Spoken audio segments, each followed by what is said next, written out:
What's up, fight fans? Welcome to another edition of Split Decision MMA, your weekly MMA podcast. Yeah, we're back to weekly. Back to weekly. Brought to you here from the SinCal Studios in And the good 209. In Modesto, California. We are your Cliff Notes of MMA. Yeah, exactly. We will get you through a conversation. You'll know what the fuck's going on. You might not get an A. Yeah, Probably and there a you B. go. Brandon just got us knocked off the YouTube.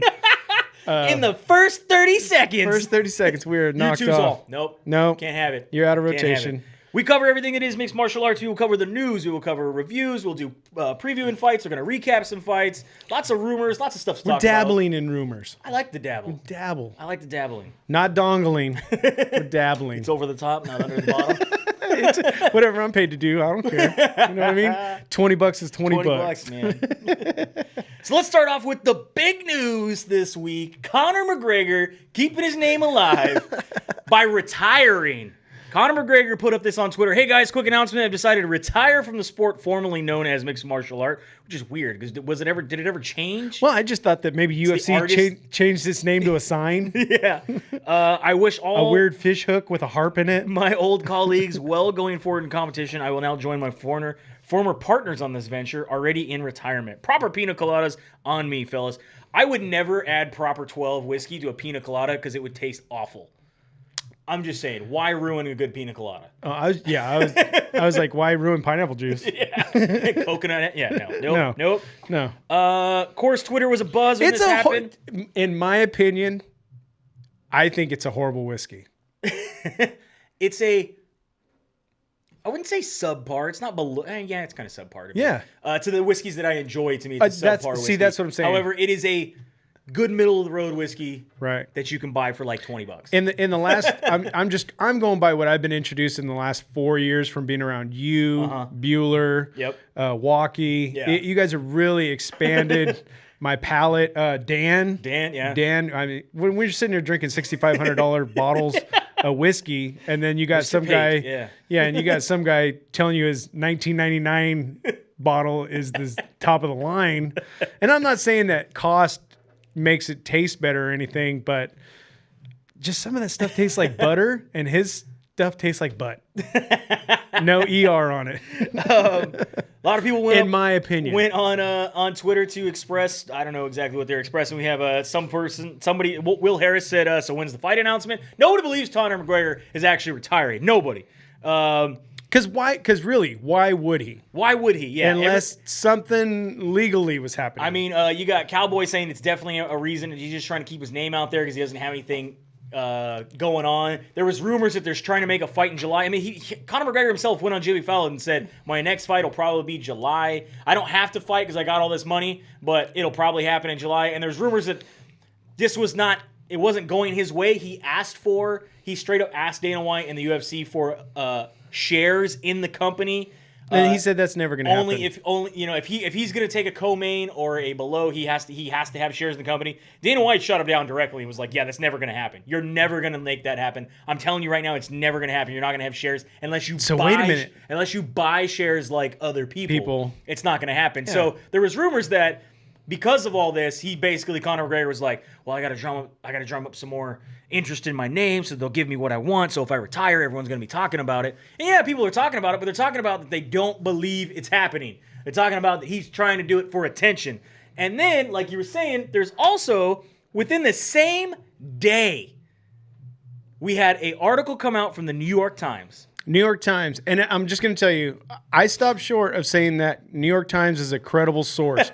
But I did respond to multiple of our fans that the reason that we finally put it out is because it's been kind of ran through multiple We've talked about credible this sources. Since January. Yeah. Without mentioning his name. We kind of alluded to. We've even said that there is a possibility, but we cannot confirm anything. I think one show we did the process of elimination because they had said it's not a footballer. Yeah, so they were saying it's not a famous whiskey maker. According to the New York Times, this is directly from the New York Times, Conor McGregor is under investigation in Ireland after a woman has accused him of sexual assault in December. New York Times claims they have 4 people familiar with the investigation that they are using as sources. They were not releasing those sources at this time, but they say they have 4 people that are confirming this is happening. He has not been charged with a crime. They said, protocol in criminal investigation, especially in Ireland and the rest of Europe, do not formally charge someone until there's following arrest. It's only after we actually have a conviction. Right. And we also know that Irish media and everybody else can't actually... They cannot, yeah. So they have that here. So the allegations have not been proved, and the fact that the investigation continuing does not imply he is guilty.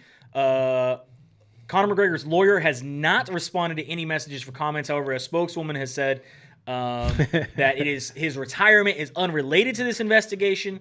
And they Irish media have reported on the case, but they cannot name McGregor. Laws in Ireland restrict them from naming him unless he's convicted. They cannot name him if just charges have been alleged or brought up. It has to have a conviction. They do say that it happened at a hotel in Dublin, at the Beacon Hotel, and someone close to the case says that Conor McGregor normally books the Penthouse. He did book the Penthouse in December. So they're trying to pull the strings together and link they're taking all these pieces together. They're also saying that they cannot report. They're reporting the identity of the suspects before a charge. They'll have libel and privacy lawsuits in Ireland. And so that basically they said, however, the police, in response to request for a comment on the unnamed sportsman, said it was a man arrested in January 17th. We do know that Conor was arrested in January for suspicions of something, that he was talked to and released. Yeah. Basically, the New York Times is saying that all of the people they've talked to are pretty much connecting the dots and confirming it for them without doing so and having a libel suit against them. Yeah, but they have to do it like charades. You know, so sounds like it just seemed like a very strange time for him to announce his retirement, and then of course the New York Times article drops. I don't know. They're good at that though. The New York Times good at causing confusion with illusion. And Nick says this is the perfect place for Conor because that's the only place he wins fights anymore is in the courtroom. Let me ask you, Nick, how's the audio and video look to you? I'm just throwing it out there. Are we sounding good? We looking good? Delayed, so we'll find out here. All right, we'll find out. Moving on from there, another retirement. This one an actual real retirement.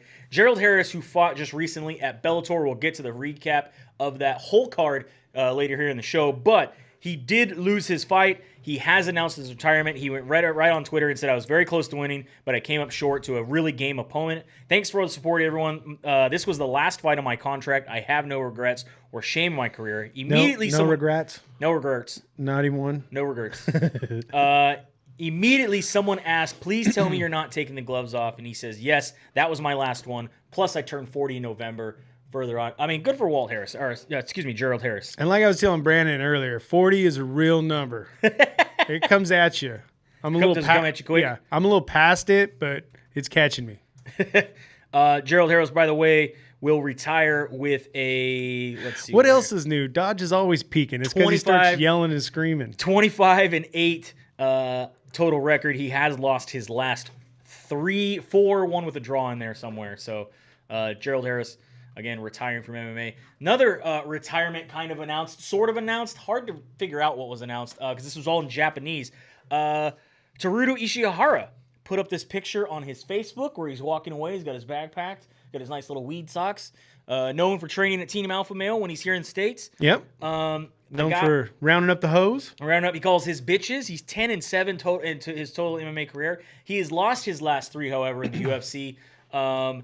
And he put this big thing up, and everyone immediately thought he was retiring from MMA. However, a couple more translations have come through from Japanese fans who were able to read what he wrote. And basically what it sounds like is he got cut from the UFC, and he has a plan B. His statement says, I got dragged into I heard he's retiring talk.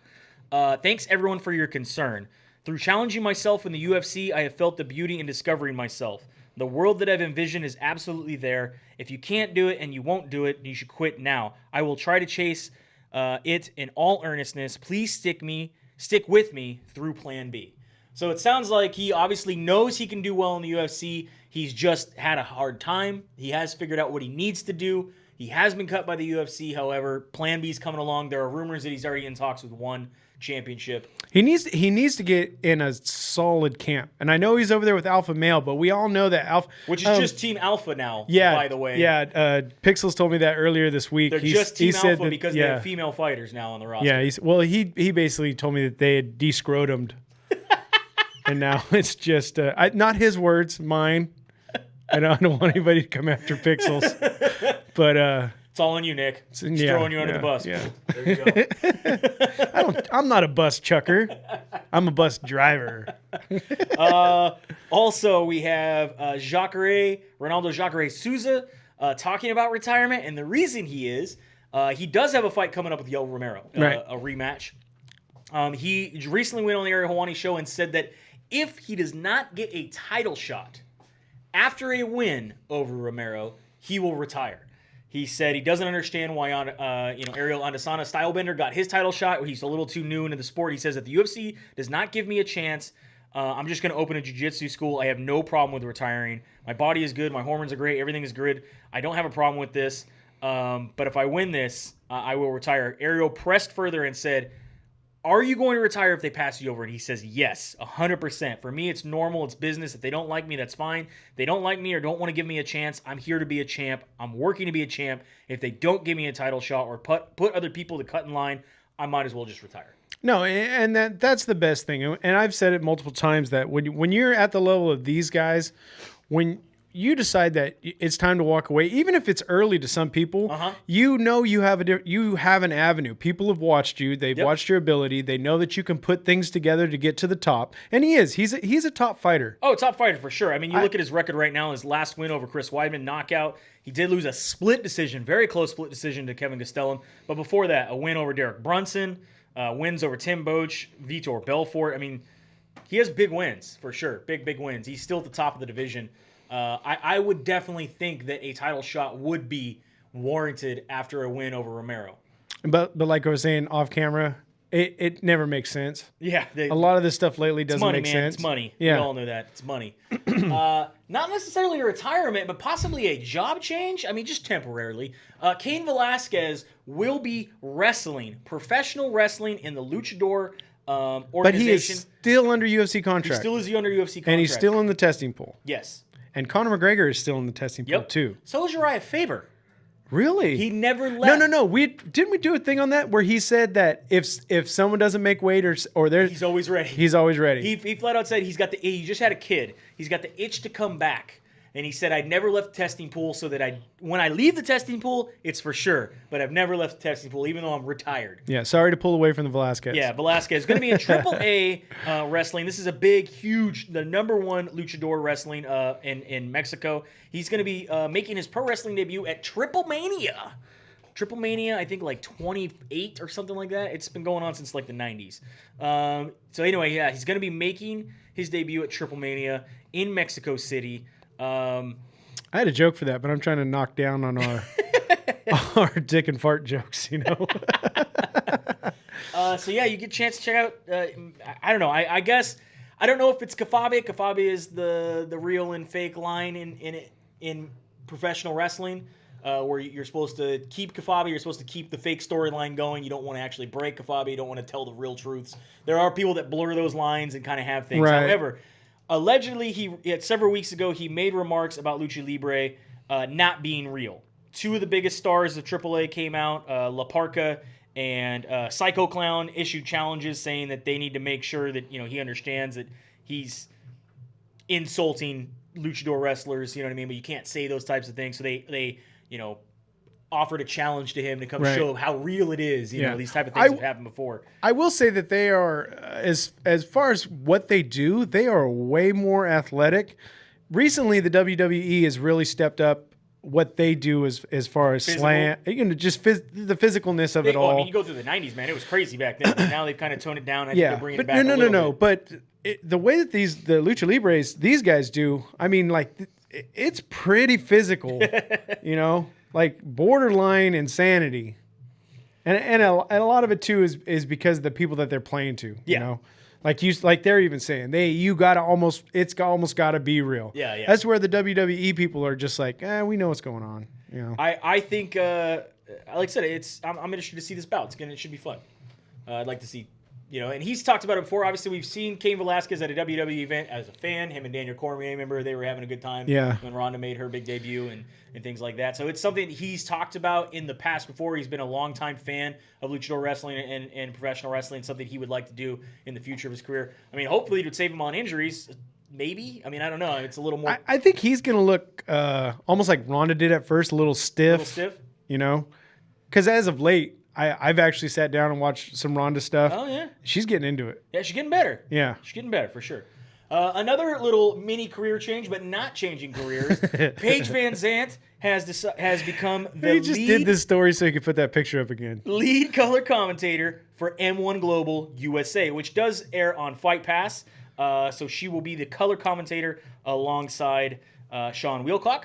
So yeah, check out Paige Vanzant, or actually just listen to Paige Vanzant doing color commentary for M1. Again, you can check her first debut or first commentary gig Thursday, April 4th, 8 o'clock, M1 Global USA on Fight Pass. Somebody said in a forum they'd rather run nails down a chalkboard. And again, remember somebody said the same thing about Miesha Tate? Miesha Tate did commentary for a little while. Yeah, in fact, now she's back in the news. And she's back in the news because allegedly her pictures have been leaked to the internet where she was somewhat naked. How come you didn't put the other picture? I don't have enough emojis to cover those to be able to tell that it's still Miesha. You could have just put a pin. I'm not saying where to find these, but you can find these somewhere without the emoji situation going on. Miesha Tate's nude pictures have been leaked again. This is the second time. I think the ex-boyfriend Brian Caraway has something to do with this, because in this uncropped version, he's standing right here wearing a towel. Isn't she a partial owner in a hustler club? I do not know that. I don't know. I'm not a credible source. Also, what was her name? Amber Nichole Miller, the ring card girl? Yeah, that's her phone also got hacked. Yeah, but she has like 90 photos. But that is she likes taking pictures. Big Head's old lady, right? She was it? No, that was another girl. I think I've seen other pictures of her. This is I thought Amber Nichole is let's see real quick. Tito's old lady now. I don't know. No, because he left the gaping hole. Oh, he left. Well, that was a hole. We don't even want to get to that. Yeah. What do you call that in Star Wars? the whole Sarlacc? Yeah. He was married to the Sarlacc. Anyway. Anywho. If you know where to look and you want to see Miesha Tate more naked than you've seen her before because her pictures have already been leaked, they're out there. It's like Frappuccino. They're out there. But with the argon and the chino off of it with the ing on the end. Moving on from there, Jose Aldo. Jose Aldo's supposed to be fighting May 11th. It's supposed to be coming up here. He's supposed to be fighting at the big UFC. I think it was at 237 card, 236. Okay. Do you remember which card that is? Anyway, nope. It's going to be in Rio, the big Brazilian card. He's supposed to be fighting, I think, Cain or maybe one below. However, there's rumors that he may not fight. He hasn't pulled out of the fight yet, but he got a cut on his knee that got infected, and he had a bacteria in it. I mean, apparently everything will kill you in Brazil. Well, like as somebody, far as healthcare goes. Yeah, like somebody had pointed out, they put a list of fighters who've been sidelined by little cuts because of bacterial infections in Brazil gyms, and they're like, "Come on, man! I mean, somebody get better healthcare. Just at the end of the night, just take some bleach and a pump sprayer and just, and then rinse it down with water. Let it dry up." Early antibiotic treatments were unsuccessful. It took 24 hours before they were actually able to get antibiotics to start reacting to his body, causing his fever to go down. He has not pulled out of the fight yet. I'm just saying, don't be surprised if he does. Yeah. And the bad things about those type of infections is usually, even though you get past the symptoms of it, it stays in your system. Stays for a while. Yeah. Yeah. Stays for a while. Moving on from there, Dana White recently did an interview talking about the 165-pound division. He was asked if it is in the foreseeable future. Many people have talked about the 165 pound. We've talked about the 165 pound division since the beginning of this year, if not before. Yeah, multiple times we've said it's definitely needed. It's definitely needed. There's guys that definitely want to make it happen. I mean, you had Nate Diaz trying to say he was going to fight Poirier for the empty or the brand new 165 pound belt, and they were both down for it. They're trying to push for it. Dana White says it will not happen in the next 7 years. And why he says 7 years is because his contract, he just got a new contract with WME. He is the president of the UFC for 7 more years. He says, when I'm gone, they can make 180, 165, 122, whatever they want to do. When I'm gone, they can do it. But while I'm here, it's not happening. Because what's the appeal? He says he's never considered an opening of the division. He says because he doesn't want them jumping ship from their original weight classes when they aren't doing well. He says a lot of guys who know they can't win at 170 or 155 will jump to 165. If you look at the 170 and 155 pound divisions, they are stacked. So it does not make sense. If you build the 165 pound division, you drain the divisions of 170 and 155. It's not going to happen while I'm here. These divisions are stacked for a reason. We have tons of great fights in both. We do not need a 165 pound. No, what we want. What do you think? We don't want a 165 then a 170. We want a 155, 165, 175. And then now, 185, and then you're good, right? Right. Yeah. And like he's saying, then people could kind of move. Yeah, you can either, if you're a heavy 170, then you're now in the 175. If you're a light 170, do some running and get into the 165. Yeah. And I think that's kind of what it is and kind of where it's at. And will there be people who are quadruple belt holders? Possibly. But of course, because I mean, Rumble Johnson. It's never going to happen. I know, but so maybe by the end of the year we'll get a 165 pound division. People, if you know Dana White and the history of Dana White, it's possible it'll happen. Right. So let's take Rumble Johnson. We know he's fought at 235, all the way down to 170. You know what I mean? I showed people that. I had people at my restaurant the other day, and they were like, "No way!" And I'm all, "Here's what he looks like now. Right, monster. Looks like a bodybuilder. He's walking around. I think they sit at 280 right now, or some crazy shit. And then what he looked at 170, all sucked up now. And they're like, "How did that ever happen?" Yeah, craziness. Who's the English guy that fought? Is it Tyson Fury? Boxer? Like he was up to like 400 in his depression or whatever. I don't know. It's crazy what some of these guys can do as far as cutting weight and getting down to what they want to get to.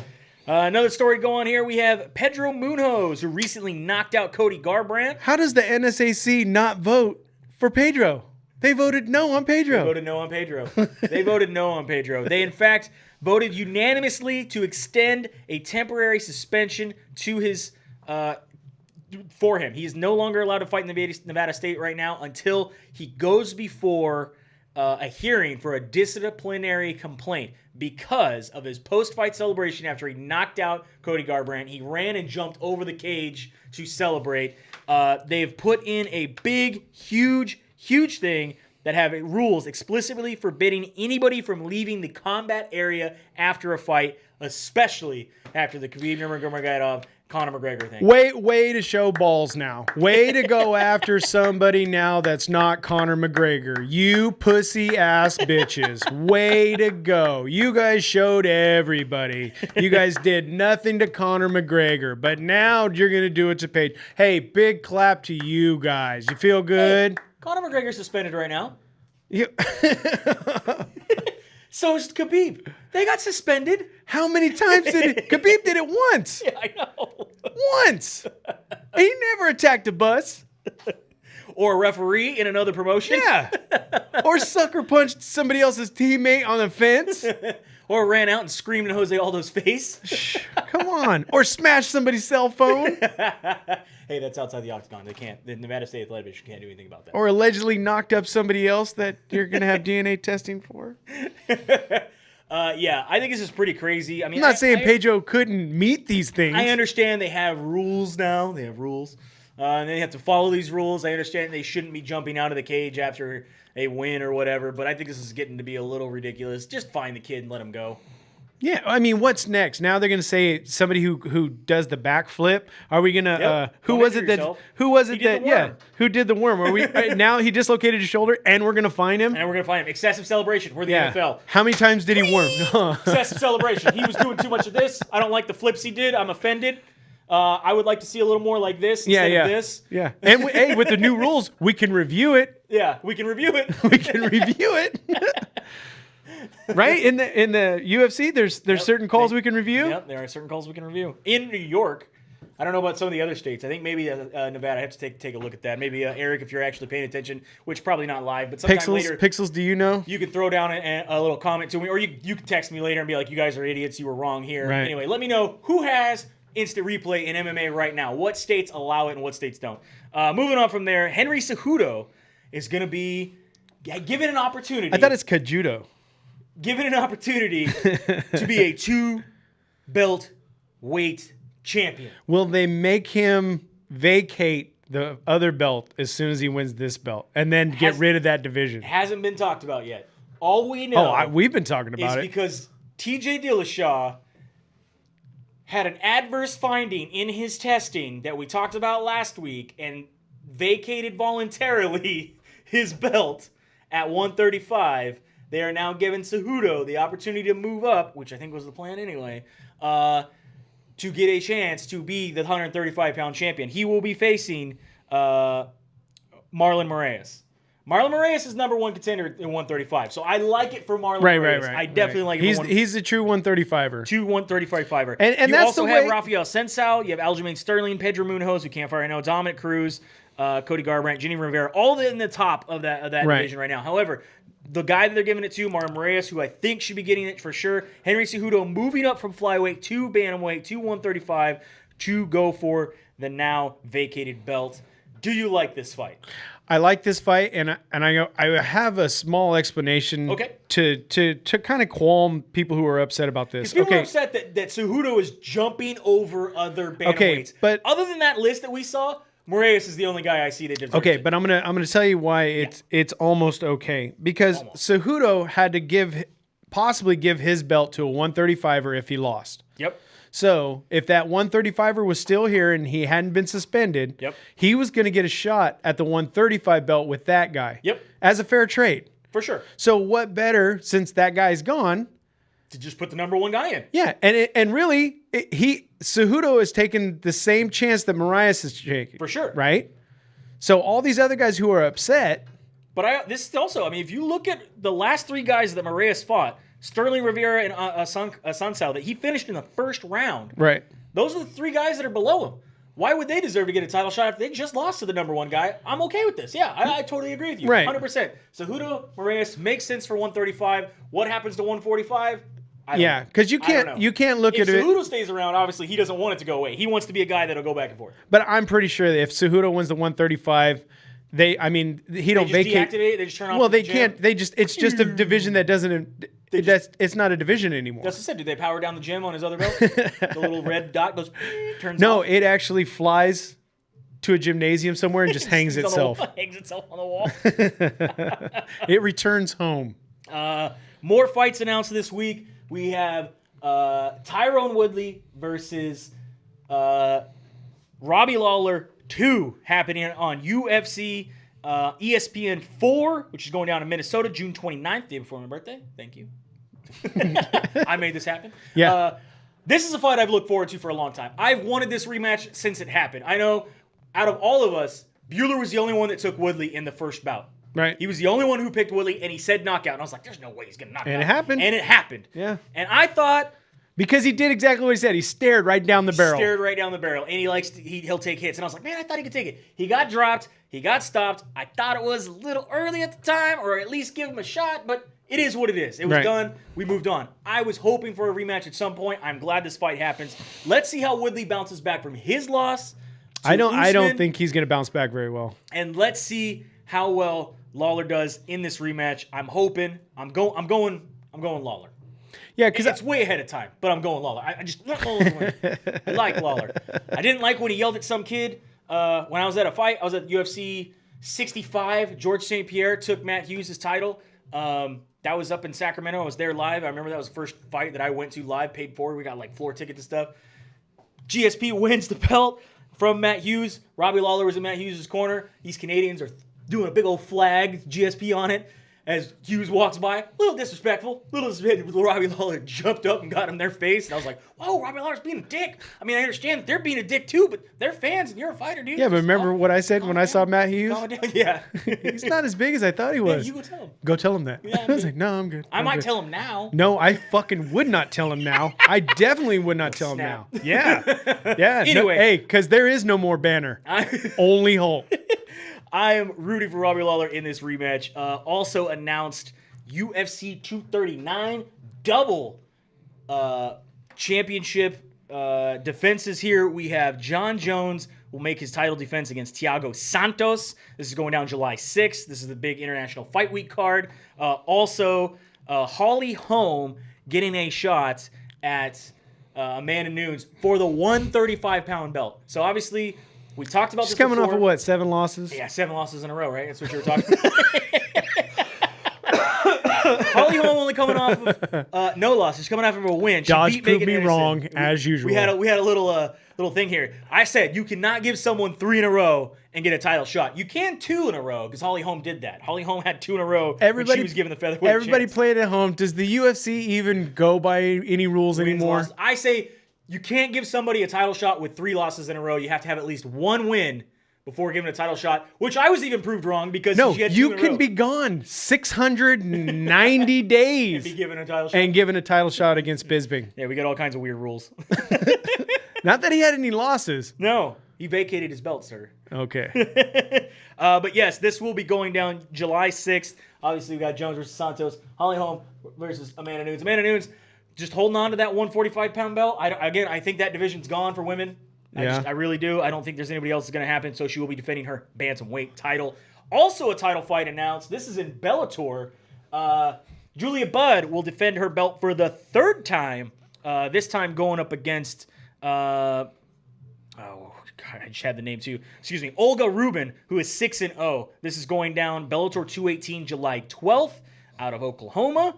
I'm excited. This is a good fight for Bellator. Good fight for their division there. Richard Ortiz. Every fighter has a voice. The fighter's voice is checking in. Thanks for checking in, Richard. Thanks, man. So let's get into the recaps from Bellator. Bellator happened over the weekend. This was on the Paramount Network and DAZN, whatever you want to call it these days. I don't care. I'm just going to keep saying DAZN. I'm not even going to correct myself. I'm going to call them loyal to the people who got in on the ground floor. Because as we reported last week and confirmed this week by Pixels, if you got in at $10, you stay at $10. Until you cancel one time. Don't cancel. Ever. Don't cancel. Don't let that happen. Don't cancel. Norbert Navinia defeated William Levine, and Tole Talkov defeated Gerald Harris. Now, Gerald Harris, again, we just talked about retiring. In that fight, he was winning. He floored Antoli, dropped him, rained down punches.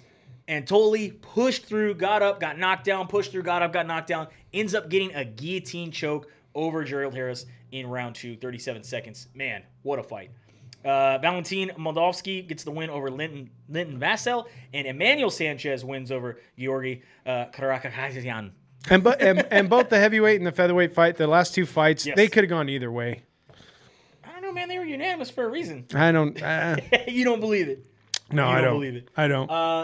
The big fight that happened over the weekend, then of course, this is going to be like the discussion is when we get to the main fight on this. So on ESPN Plus, we had Wonderboy Thompson and Anthony Pettis as your main event, but let's break down at least a little bit some of the undercard here. Jordan Espinoza gets the win over Eric Shelton. Chris Gutierrez over Ryan McDonald. Randa Marcos gets her submission armbar Angela Hill. Called that one. That was a good fight. Multiple forums. That was a good fight. Because she was looking hella hot that week. I know it doesn't have anything to do with fighting. Randa Marcos she was super happy. She says to bury the hatchet, be done with this fight. Her and Angela Hill did not get along in The Ultimate Fighter.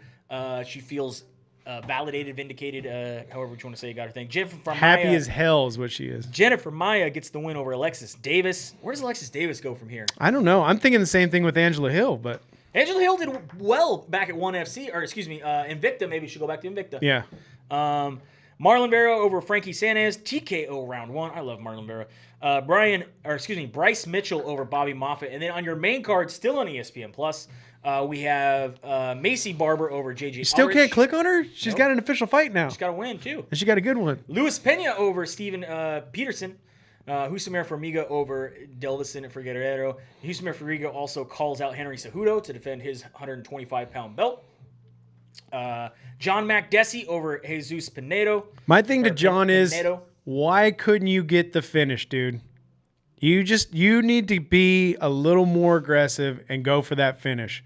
In the third round, I felt like he had a bad weight cut or something like that, some sort of injury. I don't know. But I mean, you can't just because you got rounds. Because I mean, it even shows. It even shows the scorecard. Yep. So he knew he had the first 2 rounds. Yep. So he just went in there and and again, I know it's work. He did work. Took a knee and ran the clock out. Yeah.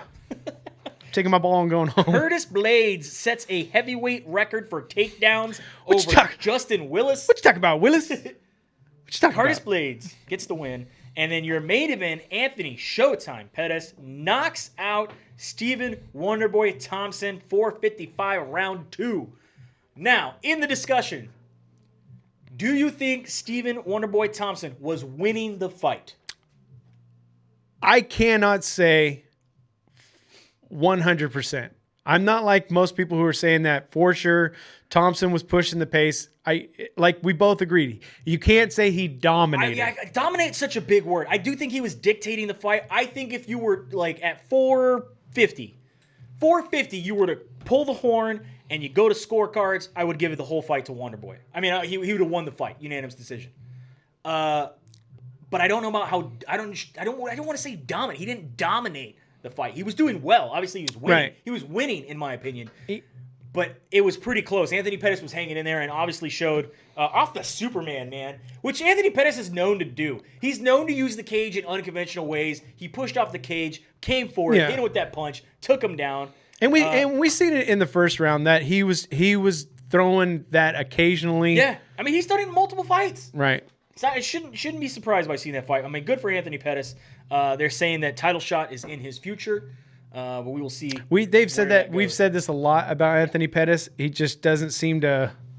I don't know. Yeah, I mean, good for him. I don't know if he's going to win a belt. Is he cursed like Faber? He's just not going to win a belt anytime soon. He'll get to that level and then go down. And he gets to that level and go down. I think it's definitely possible. Bellator going on this weekend. This is Bellator 219. This is going again on Paramount and DAZN. This is going out to Temecula, California. So if you're in the California state and you want to drive 8 to 12 hours down to Southern California, head on down. Maybe you can get some tickets to this fight. Or you can fly out of Stockton tonight for $99. Oh, where are you going to land?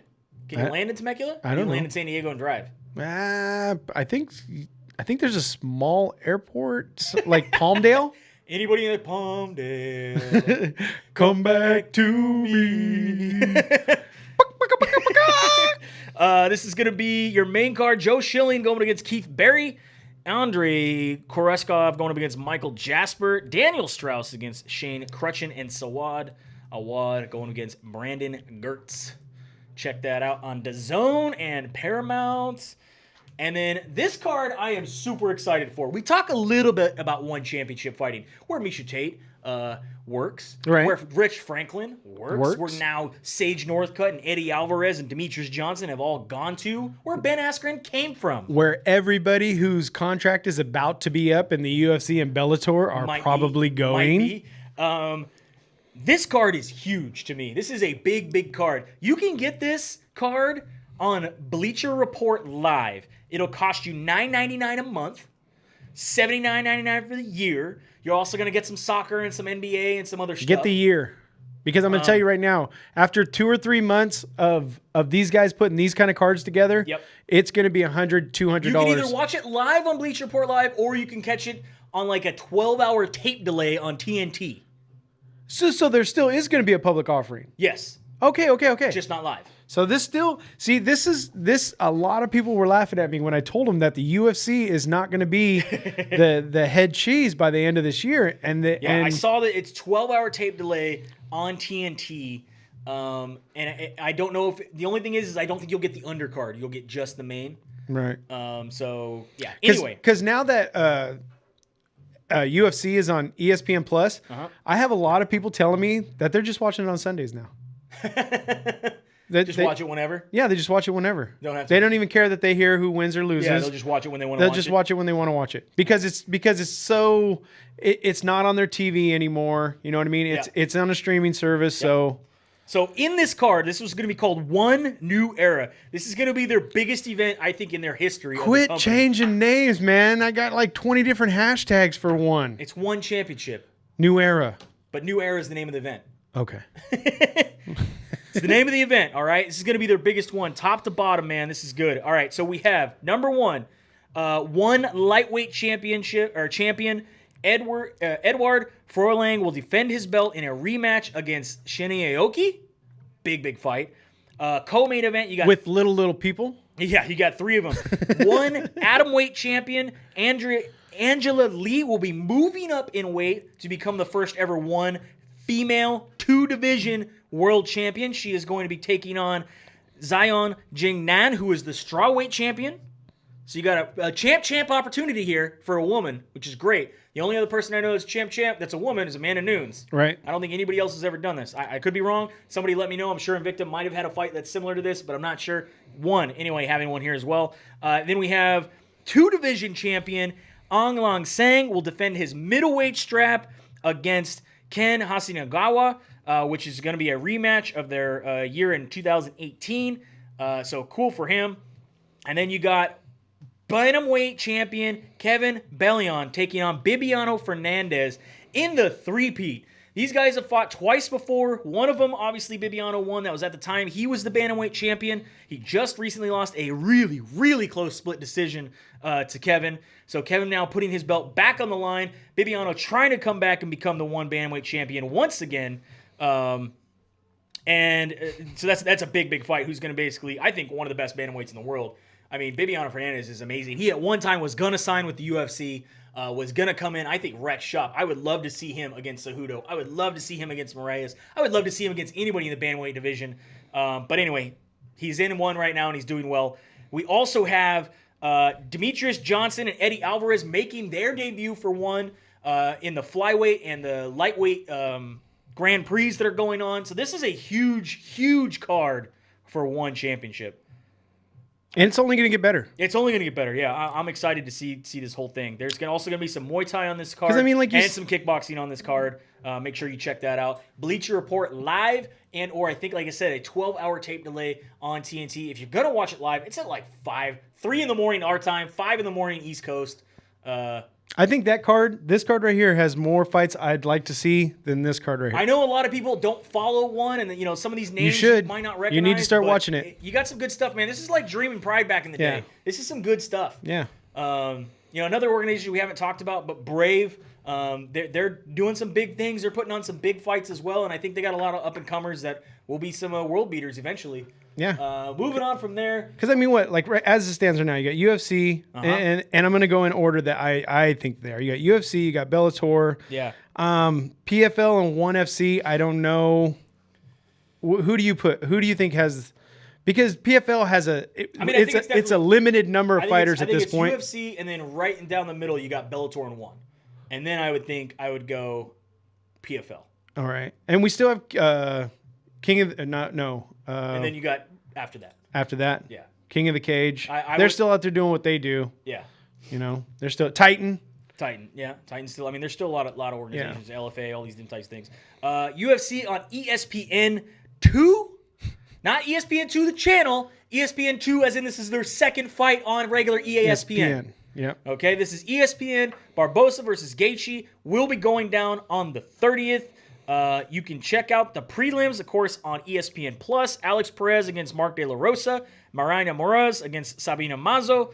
Ray Borg against Casey Kenny. Ray Borg did not make weight. Came in at 135 at his 135 limit. Came at 137 at the 135 limit. He said, I think 30%. 30% because they went to negotiate because they actually could have called off the fight. Yeah. Because of the amount of weight that he had, right? Yeah, catch weight. So now it's gonna be 30% of his purse. Yeah. So he's giving up 30 on ESPN. I would have told him 50. That's a lot, man. 50. So what? He had one job. You always have one job. On ESPN, start your prelims. Kevin Holland against Gerard Mishkart. Enrique Barzola against Kevin Aguilar. Ross Pearson against Desmond Green. And Marina Rodriguez against Jessica Aguilar. Again, that is your prelims. Going on to your main card. Again, this is all on ESPN, the regular channel, but it's called ESPN 2. Shaman Moraes going up against Sadiq Youssef. Paul Craig against Kennedy Nashekawu. Okay. Yeah, you're just gonna go with that. You're not even gonna throw me. I think not even gonna throw me an extra vowel. Thanks, man. Actually, I think it's Niekwu. Niekwu. All right. Carolina Kowalkiewicz going against Michelle, the Karate Hottie Watterson. I like this fight. Yes. From a visual standpoint, I like this fight. From an actual technical fighting aspect, I like this fight. But it's going to be feet against hands. Yeah. But, I mean, Kowalkiewicz has some feet too, man. She got legs. She got legs. Kicks. Not necessarily just foot feet, you know what I mean? But you know what I'm saying. Anyway. No, I think Watterson's kicking's a lot more accurate, a lot quicker too. Yep. And she's constantly setting it up. Kowalkiewicz is always going to be gauging. Yep. And she's got quick hands that are as accurate as Watterson's feet are. Who are you taking in this fight? I gotta go with our girl. I gotta go with Watterson. Going Karate Hottie? Yeah. All right. Josh Emmett taking on Michael Johnson. Where's he been, man? Michael Johnson needs to win this fight. You think this is end of the line for him if he doesn't? Let's check that out. Let's check out that. Let's bring that in. I think he's on a 2-fight win streak. Yeah, but I think this is either his negotiating fight. Okay. If I've been reading right. Okay. But he's also the type of fighter who even if the UFC doesn't re-up his contract, he'll go to Bellator. He's got places to go. Yeah. David Branch going up against Jack Hermanison. I don't know anything. We were talking about this fight earlier. I don't know nothing about either fighter. David Branch, man. I know. World Series of Fight Championship. Like belt holder. He was the guy. He had 2 belts. He had the light heavyweight and the middleweight. I'm sorry. Came over. There's a lot of people to keep track of. Recently lost with a TKO. Didn't look that great. But anyway, moving on from there. Edson Barbosa against Justin Gaethje. This has Fight of the Night written all over it. This has Fight of the Night written all over it. I put this up on our, I think it was on our Instagram, which fight people were more excited for. What was going to be a more exciting fight? Obviously, I think the Wonder Boy, because I put it up against Wonder Boy and Thompson. Wonder Boy and Pettis. Showtime and Wonder Boy. I put that on this side. I put Gaethje and Barbosa on this side. And what's more exciting? I think the Wonder Boy Pettis fight had more on the line, made more ranking sense, right? And was looking for a title. But I think to me, Barbosa versus Gaethje is a more exciting fight to watch. Well, the scary thing is Gaethje is going to put his head out there like he always does. It, man. But the problem is Barbosa has so much power. His kicks are crazy. His punches are crazy. Kicks are crazy. He's a walking muscle. The only yeah. I'm excited for this fight. Who are you taking, Gaethje or Barbosa? I'm gonna take Barbosa. I'm taking Gaethje. I've been waiting. I like Barbosa. Yeah. I love Barbosa, but I'm taking Gaethje. I think he swarms him. Yeah, he sticks his head out there too much. I think he swarms him and kind of just wears it down and gets the one. All right, Pixel, get your link ready to your channel because we're gonna talk about it. And so that's it for UFC on ESPN2. Not the channel, but the number of events. Because this is free, y'all. This is free, y'all. Well, not free. UFC on ESPN. Barbosa versus Gaethje is probably the best way to say it. We also had some fights this past week that you got to go to. Yeah, they were great fights. This is 209 beat down 8. This was at the Modesto Center Plaza. This happened last weekend. Pixels, our good friend Nick, and Dennis were there at the fights. How were they? Oh, the cards are just getting better. Yeah. We had a bloody win by Benjamin Hill out of Last Stand Fight Team. Okay. And again, if you want to see these fights, if you want to see the wrap-ups, you want to see everything that MMA Pixels is doing, go on YouTube or even here on Facebook and look for MMA Pixels. He's in our comment section. Just click on him, and you go directly to the videos. Because for all our regional stuff, that's where you're going to be going. He's our insight reporter, man. Yeah, he's inside on everything. He's talking to all these guys. And these are guys that eventually are going to get to where they want to be top line. We're talking PFL, we're talking Bellator, we're talking UFC. Mo Green. Right. Maurice Green. Recently in the UFC. Come on, Mo. You got to talk to us, buddy. Recently in the UFC. Come on. Pixels was talking to him when he was fighting on the regional cards here in California. It was in here in California, wasn't it? I think that one was in Louisiana. No, when you talked to him, that's correct. Yeah. So, but either way, it doesn't matter. But Nick Zanella, our boy MMA Pixels, if for any of the regional stuff, we'll tell you what's happening. We'll even give some of the rundown. But for all the video and the real breakdowns on everything, you're going to have to go to him. You have to go to him. He's the man. Yep. So I think that's everything. Yeah. That's everything. Make sure you pick yourself up a shirt for your fight night going on this weekend. Lots of fights to watch. Might as well be wearing the same shirt Ashley Evan Smith wears. Fight night and chill. You can get this at shirtsicle.com/SDMMA. Can you get one that she wore? I don't know. Maybe we could talk to her about that. Maybe. We'll work on it. I don't know. Maybe like one of those vending machines Walkie told us about in China. Nope. No. We're not bringing that up. I can't get none of that stuff. You talk to Walkie. But you can get from shirtskill.com/SDMMA our Fight Night and Chill shirt, our Pride Style shirt, and our OG Split Decision shirt, which a lot of people out in the area rocking. I love that. I love seeing it in the random places. As always, make sure you check out mymmanews.com. We do this once a week and give you the Cliff Notes version. We read a lot of it on mymmanews.com. Yeah. Interacted with Eric and his whole crew over there. Top notch. Yeah, I was going to say, we also bounce off our headlines or what we're going to go through in the week with the CEO himself. Yeah. He gives us. I got some other initials for him, but CEO's good. It's good. And then, so that's it, right? That's right. That's everything. That's me. You guys have a good night. We'll see you Yeah. Some of us will. We don't have to do